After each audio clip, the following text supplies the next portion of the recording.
Elektromobil baleshchilari, muxlislar uchungina faqatgina Farg'onaga olib kelib qo'yilgan. Bu mashinadan ko'p emas, 10 dona olib kelingandi, faqatgina shu 1 dona qoldi.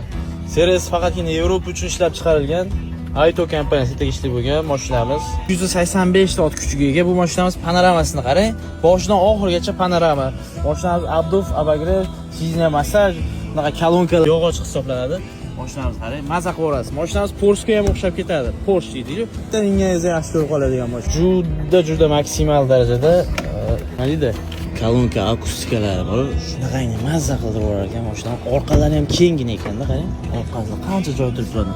Keng ham 5 kishilik endi undan ham orqasini ko'rsataman. Ko'ring, oxirigacha ko'ring. Mana sizga ko'rsatmoqchi bo'lgan joyi mana. Series Yevropa Building London deb qo'ygan. Bu degani London uchun, Londonda ishlab chiqarilgan bu mashina. Kolonkalar orqalarida ham bor, bir 10 tala, 15 tala kolonkasi bor ekan. Xo'p, endi va nihoyat narxiga yetib keldik. Buni narxini aytaymi?